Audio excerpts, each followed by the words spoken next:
How good do you feel? What about this day, by the way? Magnificent. Couldn't script a better day. So, a big day coming up on this show. Damien Barrett soon. Yes. Talk about a big round of footy, round 3. And then a mate of yours back into the show who you shared the jungle with. Dilruk. Dilruk, a very nice man. Very nice man and a comedian. Yes, comedian. And, of course, he's got his show on at the Comedy Festival. So Yes. he is coming in later on. I think it's is it Topics Brownless? I'm not sure. We'll see. Not sure. See how I feel at the time. I'm very versatile. Hello to you, G'day, Jimmy. Great to be with you. Magnificent day today. But what about yesterday for the Grand Prix? Oh, yeah, superb. That was magnificent. Wasn't it good? And well done to all the Melbourne people and the fans out there. We had the Grand Prix over 4 days, record numbers. We had the footy. Footy enormous. Record numbers. Yep. Comedy festival. It's all happening. So Flower show. Flower show. Well, apparently Bristol's kept Flower show, mentioning the right? Flower show, So so it must okay. be on. Yep, yeah. must be on. So well done to everyone that lives in Melbourne and surrounding districts. G'day, Ryan. America is a nation that can be defined in a single word. I was going to put him. Was that me? In 20 years. Yeah, must have What been. goes on? What was he trying to say? I don't know. One word. I'm not sure. He's Because not remember right. George Bush, Letterman George back in the day? W. Yep. He just used to play that every week, like a different version of that every week, Yeah. where he'd just be speaking somewhere and completely get lost or say the wrong word or not finish a sentence. And you're thinking, that's the president of the most powerful country in the world. How many people live in America, Raps? 370 million, isn't it? Righto. A lot of people. So their last 2 presidents. Yeah. How do you reckon? How we how going? they're travelling? Yeah, that's the best you can come No, up with. exactly. No, What? Obama was in between those two. Was he? No. Yeah. No. Obama was Donald. after George. Oh, Donald. No, yeah, Donald. Donald. I'm talking yeah, Trump, sorry. you idiot. Oh, yeah. We're And then- talking about Donald into Joe. Then Barack and Michelle. Yes. So anyway, here we go. Raps. Now on Triple M's Rush Hour, Hurry up, Bill, and get to the rap. it's Billy's All Sports Report. Damo's coming on very Yes, shortly, he so is. we don't steal his No, thunder. No. Lightning. But Joe Montagna, well done to him. Yes. He's one of ours, of Of course. course he is. And what a great Saturday night it was for the St Yep. Kilda Football Club. Yep. 3 in a row. They're 3 and zip. They beat the Bombers. And all the superstars were back there. Nicky Winmar, Plugger, they're all back. But Joey was also inducted into the club's Hall of Fame, Jimmy. Yep. 287 Deserves games. They say here competition's premier wingman and then went back, of course, Mm-hmm. did the kick-outs and kicked them to himself. But he never won a best and fairest. Wow. But Mind you, he had some decent superstars, players. Yeah, but finished on the podium 5 times. Right. And going very well in the media. Of course So he is. well done, Joey. We Yes. salute you. Well had, done. Had a big night too, Saturday night. What about Plugger? Yes. He is Thin. well, like ripped. It looks like. Like if he had, down the beach, you'd think, geez, he's bloody I in the know. gym every second of the day. Exactly. I love Plugger. He's one of my all-time favourites. All time? I loved watching him play footy. Hard and Oh, tough. yeah. And he didn't care if he killed you. Bill, one season, I reckon he missed the first 7 because Yes. he'd been suspended the year before Yeah. and still kicked 115 or 120 goals. unbelievable. But he was as freakish a talent as the game has ever had. Missed the first 7. I reckon round 8 he kicked 14 on sauce. He did. At Moorabbin. Started with 14. Threw a crutch at Eddie. Oh, my Oh, God. Yeah, exactly. he did. Hey, what happened with the F1, Jim? There was 3 red flags. I know. And- Carnage. And one at the last lap. I know. So they No, got it back in the wasn't. cars and drove for about 10 seconds. It was all over. Yep. Crowd 60,000 Thursday, 123 on Friday, record. Yep. Saturday 129, and then Sunday 131. Well, Bill, I watched the race. It was actually brilliant. It was. But you wouldn't have known that old Maxi Verstappen. Yeah. You wouldn't have known, Bill, Yes. that he was winning. Why? Never saw him. Well, he was out by 10 seconds, Jim. Miles out. So, but no, it was brilliant. Well And- done to Oscar Piastri. Oscar Piastri finished 8th. Eighth, He yep. was about that 11th, 12th, wasn't he? And then But a he few started cars. 16th on the grid, Yeah. so he actually drove very well. His car's not as competitive as he'd like it to be, but I like him. And he got points for the Yes, first he time in did. his career. Yep. So well done, Oski Yep. boy there. The supercars, well, you heard about Davey Reynolds on Friday. He was in the kiddie litter in the grill, Jim. Yes. And then it didn't get better. On Sunday, he finished 24th, dead last. It's the race he's won before. Sorry, by the way. on Sunday he was 24th and he ended up 8th, so that was better. Yes. But the Western a Australian lot better. Brody Kosecki won the Larry Perkins Is trophy. that the one that we had on the show? No, brother. Brother. A cousin, I think. Is it Jack's cousin? Jake's Jake. cousin. Let's have a listen to when he came on. How fit are you? What do? You do a bit of running outside the car? Yeah, Not outside the car, but when you're not driving the car. What is going on? Right, and the girls, be a few around, wouldn't there? Yeah. With their snake. What a line of questioning How is are you this? going with the female side of things, Jake? That was Jake. Just melted. It's, You cut that up badly. it's close to. Give me that. You second couldn't one do again. that on Give radio. me that It's second all, one again. it's all together, so we'll have to listen to the whole thing. How fit are you? What do? You do a bit of running outside the car? Not outside the car, but when you're not driving the car. What is going on? Right, and the girls, be a few around, wouldn't there? Yeah. With their snake. What a line of questioning is How are this? you going with the female side of things, Jake? Face with a snake. That was Joe Biden. That was Joe Biden. It might be, but for years, that was always my favourite. But that one, I reckon's overtaken. Did you cut that up? No. Yes, you did. You've done did something. not. You spliced it or something. The snake. Sliced it You like the ice spliced. cream. Yeah, no, not like the ice cream, you dick. You spliced up the thing. Anyway, He's that's cracked enough. it. 7 minutes in, he's cracked it. With the snake, though. But that was Jake we're talking to. No, okay. Brody's the one in front. So Melbourne Storm beat the Rabbitohs Yes. 18-10 Friday Rugby night league. over the Bunnies now. That was good. They play the Roosters at Amy Park on Thursday night, Jim. And? You know who plays for the Roosters? Hectic. Well, no, just cheese. Just Cheese. Yeah. Or Chubbles. That's what he likes to be called now. So that'll be... Sure. Because even Bellamy spoke about that. Did. He said, mate, we'll play footy for 80 minutes, then we'll have a chat to him after We'll that. deal with him after the cheese. Exactly. Hey, Vic Premier Cricket, the grand final was on over the weekend, and Melbourne won again. They've won a lot of premierships, I think, yeah. Jimmy boy. Strong club. They took on Carlton, all out for 184 first innings, not Yeah, enough. Was it at the junction? Where was the game? It was held? at Windy Hill. Windy Hill. Wow. Mm. Why would it be there, do you think? I don't know. Yeah. Jack A Harper. bit going on around the junction with the Grand Prix. Oh, so good point. Good point. Yeah. Good point. Well done. And That's good couldn't by have you. it at the Albert Ground, of course, because that's home ground for Melbourne. So Yes. probably had to find a neutral venue. And then couldn't have it at Carlton, No, Princess Park. Princess Park. No, they don't play there, do they? Where does Yeah, Carlton they play? do next to Outside, the yeah, that's outside. right. Yeah. All right, so that's well all. done to Melbourne. All right, Fat, you done with the rugby? Oh, there's a bit of live golf there. Brooks kept the. I saw that. He kept the up, and he won. Yeah. So let's get Damo in and see if we can get the show back on track. You got no chance. Joe Biden. Damien Barrett coming in the studio next with the fake and the snake in the Snake. it's a rush hour Triple M. Session. Nice to have you in always on a Monday, Damo. Hello, Jim. Hello, Bill. Rabsy. Challenges. I try to start positively on a Monday, but some sometimes news. you've just got to go to the negatives, and we'll get to them in a minute. But it's interesting because of the tribunal cracking down in round one on the charge/bump, and then in round two on the sling tackle, and then we get to round three. And now we've got a couple of players by the name of Griffin Logue for North Melbourne, Blake Acres for Carlton, who are challenging Match Review Office Adjudications Bill on the capacity for them to have caused serious injury. Now, they didn't cause serious injury with what Acres did on Brent Daniels in a high tackle sense, and Griffin Logue on Will Day. So they both got 1 week. Both got 1 week in terms of the match review outcomes, and both will take those cases to the tribunal tomorrow night. So this whole concept of capacity to cause serious injuries been the premise of what they've done this year.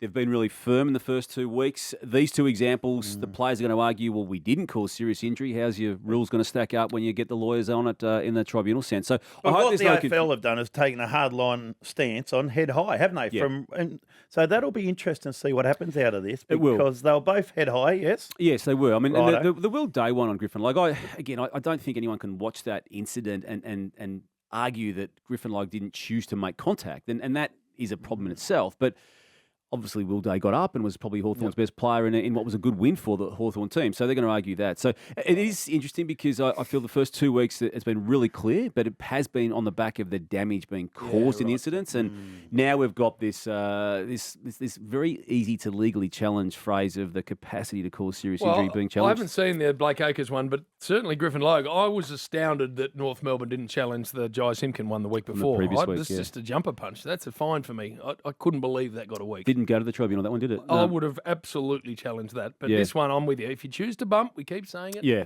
Then you put your hands in the match review. And whether it's circumstance, obviously with Ben Mackay already out of North Melbourne's team and North Melbourne playing Carlton with the past two Coleman medal winners, they need a player of Griffin Logue's size and bulk with it. Need to get to the negatives here today because the 0-3 scoreline of the reigning Premier, Jim, is starting to become quite a concern, isn't it? Given how the matches are unfolding. The first game was, I think, understandable when Collingwood got them. The second match, they fought it out against Carlton, lost by 8 points. But the disturbing one was the loss on the weekend and the ineffectual ways of the club. The backline's been a problem, and Sam de Koning went down again. But I think there's a real issue now, and I'm not one to knock and shoot down the champions, but there's an issue with Bill, and he's a mate of yours. Who's that? With Tom Hawkins, who, as you well know, did not do a pre-season to speak of. Was in a moon boot about 3 weeks before the season started.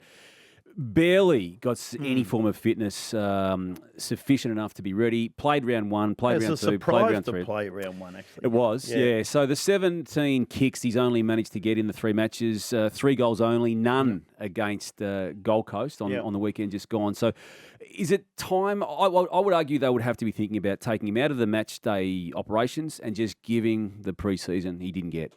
A little pre-season now. Yeah. Or do you continue playing him? Can you get match fit, though, when you're not fit and your team's struggling? Depends if he's foot sore or how he's feeling and things like that. But look, it is a few worry. issues There's there. no worry. We all love Hawke and all that, but it would be concern, and I'm sure the club will work it out. But he's got a couple of mates at the minute, because last year, Geelong, when they played so well, they were a team, weren't they? The blokes would bob up. It was so hard to find a best and fairest winner because blokes would bob up every week, and it was like a team effort. And it was Cameron and Guthrie who shared it. That's in the right, end. they did. And this year, you could only say, well, Tom Stewart, which was unbelievable on the weekend, and Jeremy Cameron. Cameron's somehow gone to another level, hasn't he? Despite these 3 losses. And the past 2 weeks that he's put together have been quite extraordinary. So I think you take him out of any criticism. But no, that's right. Are you worried about the new captain and the effect and impact as in Paddy Dangerfield? When it was Paddy named, I thought it wouldn't affect him. That's the one player you go to. It won't affect him because he does everything else. Is he trying to carry the side? Some blokes, when they're named captain, they think it's, I've got to do it, I've got to do it. And I've got to they're not going that well, so I'll put them on my shoulders and I'll try. And you try too hard. I reckon you can do that. So I don't know if someone's just goes, hey, Paddy, just you worry about yourself and play some footy. So, I didn't see the game, but knowing Chris Scott, what will worry him is they were down 16 clearance and 24 contested. That was the worry. So that's which they have been for the first and that's a big concern. You're getting bashed up around the footy, and that will be his biggest worry. They've got a stretch of 4 matches, which even with the 0-3 scoreline, they're probably going to start favoured in 3 of the 4. So if they scrounge a 3-win, 4-loss scoreline after 7, they can regroup. But again, they're not playing well enough to even do that at this stage. Well, and those contested numbers are not exactly against the 202 Brisbane Lions either. And with all due respect to the Suns, they've got decent midfielders, but they're not. They're not at. At that level. So that will worry him. And the Carlton game, round 2, is also the Blues being minus Sam Walsh in that space as well. So there are worries. West Coast, look, they put up a good showing yesterday in the Derby, but they just got smashed yet again with injury. And McGovern has, and as we speak, we don't have the official diagnosis, but it looked and appeared to be a serious hamstring. Luke Shuey's gone down again with a hamstring. With a hammy? And he's in trouble. Poor old Luke. Poor old, He, again, early reports are that it may not be the drastic version of the hamstring tear, but any form of hamstring ailment for him, given his soft tissue injuries, a worry. Liam Ryan rolled a knee, kept playing, but he's damaged. And Cripps did a really good number or bad number on an ankle. Yeah. So he's out as well. And then Witherden, got a heavy knock as well. And Ginby, who's a good player. Jimby. He's a good player. He's a good player. Yeah. So there was 7 players. They're saying here West Coast mightn't be able to choose. They're going to lose 7 players. I just want to raise that, not so much from what happened during the weekend, but to me, this almost makes the need to work out where they are as a club be dealt with now. I think with McGovern out of contract and now out of the team for some weeks, the captain going down again, Adam Simpson's own tenure as coach of this club, there are a lot of question marks in the off-season about it. They've gone again. With the older players and the older view, it may well be that everything's taken out of everyone's hands and the future becomes very much a a now project for this footy club. Yeah, I think it's hard to judge them on that. There were good stretches of that game, back half of that game, Purple, where they only had 17 players on the ground. Yeah, and they were challenging for a bit. Yeah. So why are they having all these injuries? They had it last year too. Yep. There's got to be something happened at that club. Elliot Yeo hasn't been seen again. And Nick Nat won't be seen until, well, they're sort of saying 8, 9, 10 by way of the round number when he's available. So it's it's a mess again. And some of it is not their own doing, but they've got to deal with it. Sydney was a worry, I felt, with what they did against Melbourne. Look, there were patches of it. They were okay, and they got to back within a goal, but then they lost the game by 50 points. And when that's the first quality opponent they've played since the grand final at the same venue as the grand final, it's a worry because the opening to the season, they belted up a couple of lesser lights in the competition, and obviously when you now get to round 3 or post round 3, we don't know where they're at. And while they're good is very good, and I think they're going to win enough games to be prominent again on the ladder in terms of the quality component. And in a similar vein, I feel, as Brisbane Lions, they've got a Thursday night game, Bill, this week against Collingwood. But how big is that? After their round 2 game against Melbourne, sandwiched between that, the Port Adelaide game in round 1 was a bad one, and the one on the weekend or the Thursday as it was against Western Bulldogs. They can't travel. Yeah, look, they're good at home. There is an issue with that clearly, but there's also a quality component to it and a preparedness. So how can they be so good at the Gabba and then poor travelling? Same side. They rectified it to a point last year, but ultimately they entered the final series outside the top 4 and won 2 finals, as we know. But I think there's big question marks over them as well. One of the positives, but before we get there, Bill, you want to talk about another negative? Yeah. The dissent rule. Now, it's heat of the moment, everything going on, it's a close game. Surely a player can go, mate, what's that for? I just couldn't get over that. Yeah, I would have thought so. You're referring to the GWS Carlton game, the free kick paid against Stephen Canelio, which gave Carlton a shot from the goal square and effectively put them in front, and they didn't look back from that moment in that game.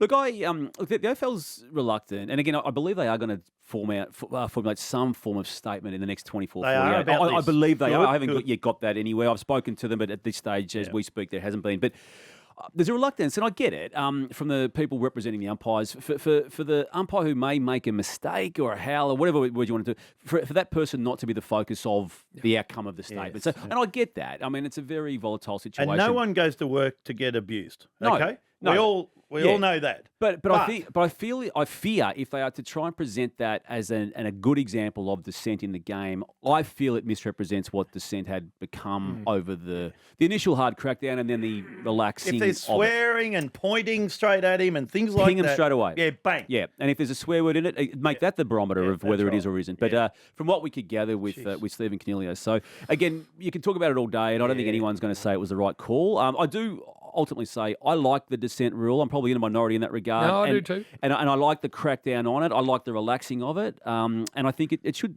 be a place for it. But the evidence of the Canelio, no. Positives. There's an extraordinarily talented footballer in Clayton Oliver. And I know that's not a secret to anyone, but he's already got 4 best and fairests to his name. The first of those 4 came in his second season, Jim, as you know, in 2017. He just keeps racking up numbers. And kicking goals now, too. Yeah, and unfortunately for him, because he's in the same team as Christian Petrarca and prior to the last week, Max Gawn, the Brownlow medal voting is just always shared between those 3 and it has been now for 4 years in a row. And I fear he's going to get through a career without winning one, where he clearly deserves one. Like what they did against the Swans, obviously, and the unveiling of someone. Bill, you always talk about the famous commentary in the cricket. Remember the name. Well, Jacob Van Rooyen is in that category, I think, because Ian Bishop on Carlos Brathwaite in the T20 final, I think it was 2016. But yeah, look, they've had a beautiful old-fashioned build-up to him. Played the VFL last year, having come from WA, drafted with their first pick after the 2021 flag, and looked at home, Jim. Oh, yeah, loved it. I went down and watched them train specifically to have a look at him about 2 months ago. He's a good-looking kid, as in physically. Yeah. You know, he's a good athlete. Not that tall. Not that tall, but just he plays bigger than 193 and jumps nicely at the ball. He's got good athleticism. So does that mean Ben Brown's Well, he was subbed out with back soreness yesterday, but it may have helped them to maybe pull the trigger on the move a few moments earlier to bring some more. Yeah, I mean, it looked good. And Harrison Petty played forward too, and he looked good. Jordan De Goey's had a ripping start to the season, hasn't he, Jim, with what he did for doing for Collingwood. And they've got a problem now with their ruck situation. I just want to throw this up, Jim. I mean, you would remember, and you too, Bill, the Peter Moore, the great Peter Moore. Yes. Brownlow's at 2 footy clubs as a ruck. There's some rucking heritage in Darcy. Does he get a little run just for 5 minutes here and there? No. I would. I'd just. He just stays where he is down there. He's going pretty well down there, isn't he? He just He's stays going, there. he's going pretty well down Mate, there. you throw in some draft horse. Yeah, a chopping block. Yeah, you just throw a chopping block in there and just go do your best. And put enough what's around my him. check to it? No, he's not. He's a very good player. Well, who do you throw in there? McStay or Well, Billy Frampton will probably have to get a Frampton, run, but he's beautifully covering for Jeremy Howe out there. So, look, it's a dilemma, but you just know the way Craig McRae embraces life. It's going to be something he's quite excited about trying to resolve and solve, isn't he? Yeah. Ash Johnson will get a run, I'd imagine. Dan McStay did it for Brisbane Lions last year. Well, he'll be up against Fort and the Big O, but getting back to Geordie De Goey, I absolutely love him. I love how he just lurks. So he has an electric 4 or 5 minutes, and then just goes right. Oh, that's my bit just for the minute, and he just lurks, and then suddenly bang, he's have a goal from 55. If it gets out to 40, 50 points, he enough. puts the cue in the rack. I absolutely love him. He's gold. I just hope he can continue it because it appears, and he set himself up to have the first full, complete season of his extraordinary talents. We've seen it in batches and patches before. Speaking of great performances. I love what Marcus Bontempelli did for the Bulldogs in their must-win game against Brisbane Lions. Equally, Paddy Cripps for Carlton against GWS. They just willed their teams to win. They did it with a bit of grit and a bit of ugliness, but they did it deliberately so and just got the job done. Jamara was a great storyline to emerge, wasn't he? As far back as Thursday night, and the 5 kicks for 5 goals and the iconic imagery attached to the he did. Certainly one was a bit dodgy, I think, in a free kick sense. The other one may have been there, Bill. But yeah, look, he was great, and it's great to see both he and Riley Thilthorpe in the showdown. Again, he was number 2 pick, Jamara number 1, but for both to kick 5 goals in a still relatively early stage of their careers was good. Where did you have Jordan Dawson in the showdown medal voting, voting, Damo? I wasn't empowered with voting, but I wouldn't have had him best on ground on what I did see, Bill. And I feel the one who got it right was David King, who voted from 1,000 kilometres away, 800 kilometres away on the TV, doing it for Fox Footy. It was a weird arrangement, that one, Jim, wasn't it? Where Rankin kicked the 4 goals, and again, I see the coaches' votes, Bill. Rankin got the 10, I believe. So probably endorsing of that. I know you're a big fan of Sarong he's brilliant. From Fremantle, and we touched on the brilliant. derby before, but sometimes you just need your best players to just get a job done, and he did that, didn't he? Well, especially and it looks like it's going to happen week on week, if they're stopping that hard on Andrew Brayshaw, then he has got to step up. Yeah. Because otherwise they're pretty thin, I reckon. Yeah. So that if So you've noticed that with Brayshaw this year already? They're going him hard. And it was the last 7 games of last year too. So obviously they're just going to keep running someone past him. So that's fine. He's got to work through that. He had 28, played all right. Yep. But the other kid will then get released, and he's got to make the most of it. Exactly right. A shout out to Mason Wood too. I was about to throw that one in, Bill. Good on him. Great performance. He's hurt himself, I think. And to Ross Lyon. Yes. One of the great stories. Yeah. Isn't he? Ross the boss. Our man. Yeah. To be sitting top of ladder with a percentage of 150, it's extraordinary. But he's a bloody nice bloke, Ross Lyon. I've always thought, when he was at Freo, I always had a heap of time for him as a person. And he bloody oath he can, Bill. And I'm glad he's back in the system, and I'm glad they're going as well as they are. And to do what he did on the weekend, without his captain, Jack Steele, without the raft of other players, including Ben King and Tim Membry, there's no forward line to speak of. And I loved how, again, he's stuck with Butler and Higgins in the same forward line. They both kicked 4 goals on the weekend. And there's a verve to that footy club at the moment. No, which is infectious. Buses? We've got some. I'm looking forward to this. And it sounds like a real busted up bus. That is. We busted up having to go over the Westgate Bridge down the highway to Cardinia Park. Bill, we've got to get down there. And something needs to be looked at, Bill. This season, this premiership defence season is slipping away. Do you know, in all my time, Yep. I've never seen Geelong on the bottom of the ladder. In all your time? In all my time. I don't think I've ever in the history. Never looked at a ladder like that and seen Geelong there at the bottom. with 0 wins, 3 losses. I know what the score is, Tommy.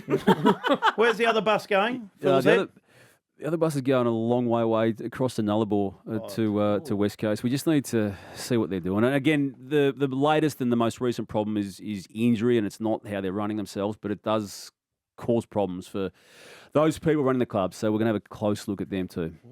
So, but the Geelong one, Bill, we might even send 2 down there. Well, no, just one will do at the minute. Please welcome Dilruk Jayasinha. Dilruk, great to have me, old celebrity. Get me out of here, jungle man. Welcome, Dilshan. How are you? Oh, there he is. There he goes, JB. In the jungle, I was there for 16 days. Not once did he get my name right. And then he cracked it one day. Goes, well, what is it? Then I'm just look at the back of the name. It's right. It's literally on the T-shirt. I got Dilshan. I got Dilma. I got Manswell, I think, at one point. Well, your brother's called Dilshan. Yeah, but I'm not him. No, that's right. Hey, how are you, old tiger? Because I'll give you a little bit of defense there, to be fair. You know my brother's iPhone Face ID unlocks for me. Right. Yeah, but then I was like, oh, we don't even look alike. And then I realized, oh, Siri is a bloody racist who just thinks all brown blokes look alike. One's for the other, either one. How are you travelling? Because you've had a couple of little setbacks. Mate, it's been an interesting year. I'm not going to lie. Last year, I mean, hence the title of the show. The show, I called it Heartstopper, JB, because even though I'm Sri Lankan, my mum's side of the family is Indian. From Kerala. I don't tell people about that because of the cricket. Yeah. You don't want to. You pick a team. You say you're Sri Lankan, and you don't tell people about the Indian part. But I should lean into the Indian side because the rupee is doing better over there than in Sri Lanka. Exactly. But in Hindi, Dilruk would mean heart stopper. Oh. And I made a joke about how that's an appropriate name in 2021. And I was like, oh, this because, I was being sarcastic about my good looks or whatever. And I said, oh, and also my cholesterol's really high and had a bit of a gag about it. Yeah. Exactly a year later in the Melbourne Comedy Festival in 2022, had a heart attack. No. You actually had a heart attack? Legit heart attack. And it nearly went undetected because I was just at home, had a little pinch in my bicep. And I was like, oh, maybe it's the weights I did. Well, I was like, I haven't been at the gym in 8 months, so I don't think it's that. Maybe not. Yeah. Probably not that. And so I decided to go get it checked. Because initially I thought, oh, come on, harden up, big, grow a pair, all that kind of stuff. And I thought, But did your heart... No, nothing with that, just the arm. Just the arm. And I thought, why am I diagnosing myself as fine? Let me go to get actually professional help because I'm not a doctor, much to my parents' disappointment. I'm not a doctor. And so I actually went to get it checked out because of mum and dad. Because how's this? 10 years ago, mum had a heart attack. Wow. And then 2 years after that, dad had a heart attack. So I've now inherited that shit. It's in the family. Yeah, I didn't Very important. Mate, I wanted the house, not that. And they've just given me this. Because you actually never get the stuff you want from your parents. You get their flaws. Like I wanted dad's big bushy beard, but I got mum's mustache instead. And it's just it's just not quite what I wanted. So when you got to the doctor, what was he said knew straight away, or no. So he did a bunch of preliminary tests, and he said, honestly, we think you're fine. I was like, why? He's like, well, because you're breathing fine, your ECG is looking good, and also you walked to the hospital because most people having heart attacks don't have a little leisurely stroll. But he said, we'll do some extra tests just to put your mind at ease. And an hour later, he comes back and he goes, yeah, the blood test shows some, markers that you're actually having a heart attack. Wow. And then they kept me overnight, did a test where they pump you with this dye. Yep. And you get to see what it's called an angiogram. And they found an 80% block in an artery that the doctor said is nicknamed the Widow Maker. Yes. Well, Bill and I did the same thing. We did. After Warney and Rod Marsh passed, we went and had that same test. And I had a little blockage in the artery. Did you? How big? No, it was like 15% or something, 20%. But I had to do a stress test. Oh, yeah? When you're all hooked up. And and they made you run and stuff like that? Yeah, well, walk. So that happened, which is unfortunate. So you had a heart stopper, and then you had a heartbreaker too. Oh my God! Because when you fall in love, you fall in love. You were really in love, and I know we shouldn't talk about this, but you're it's all just broken up. Yeah, unfortunately. Look, without that's probably even weirdly in a year of having a heart attack, not the worst heart pain I felt compared to the heart attack at the heartache at the end of the year. No, but it's a very amicable sort of split. Me and my partner. We both recognize that, we still love each other, but we're not compatible. So, we were... How does that work? So nice of Bill to bring it up. I know. Yeah, why not? Why not on Triple M unpack my trauma? Well, you're out there now. You're yes, available. I'm back on the dating apps. Yeah. But you know what's annoying, JB, is that people keep reporting my profile because they think someone's put a fake account there because because they're like, no, look at your Instagram from December. You're clearly happily in love. This can't be him. I'm like, no, it's still me. Like, don't cock block me. DMs. That's what you want. Some DMs. Well, there you go, Triple M audience. That's what I'm here to plug. My comedy festival show and the fact that I am very DMs are horny. open. So where are you? Melbourne Town Hall in the supper room.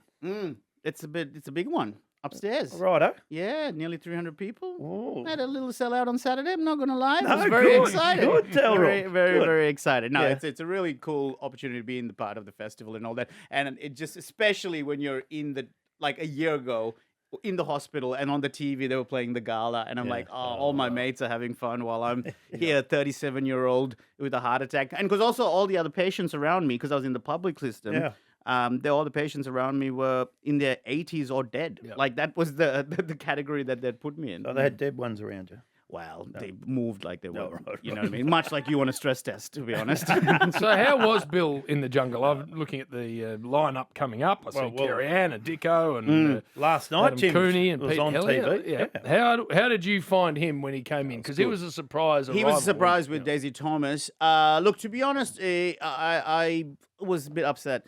Mainly because I'm a Hawthorn supporter and I was hoping for a Hawks player to come in, but I think they had Dermy the year before, and then this guy comes up and starts calling me all kinds of names. And look, all joking aside, it was brilliant. We had such a blast. We were just playing, we were playing golf and cricket and I Actually, don't know. Daisy Thomas, Jim, putted, I reckon, 337 putts in a row, didn't he? Something as insane as that. From 5 metres out. It was unbelievable. It would be a world record. It made for great telly. It was a long day. So you would have seen firsthand what we've known for a long time, and that is Bill's an appalling cricketer.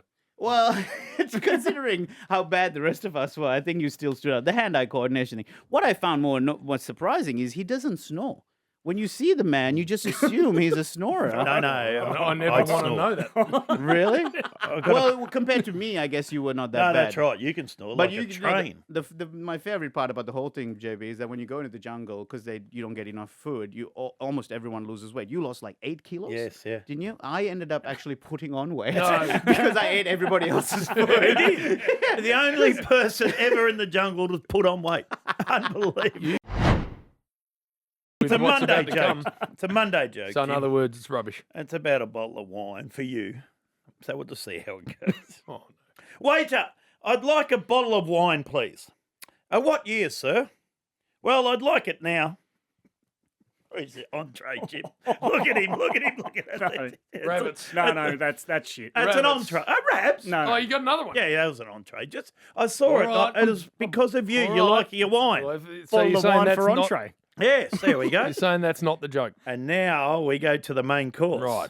A man went into a seafood restaurant, Jim, and asked for a lobster tail. The waitress smiled sweetly and said, once upon a time, there was this really handsome lobster. That's worse than the first one. He lived with Mrs. Lobster, and they had a couple of lobster kids. Bill, that's worse than the first joke. I would have stayed on the first one. Look at him. You know how bad that is, don't you? It's a lobster You tail, know Jim. how bad that joke is. No, Just I like acknowledge it. No, I like Oh, it. you And if know. Rapsy doesn't come with me, he's going to get a punch in those fat cheeks. The second joke Fat was cheeks. worse than the first one. Bring it. Yeah, good. Hit it, Raps. Good. Start punching on, you two. It's about time there was a schism between the two of you. I'm sick of this bloody loving. Oh, look at him. He's trying to hit buttons. Don't hit anything. That's shit by you, Rapsy. Those two were rubbish. So good lobster tail. They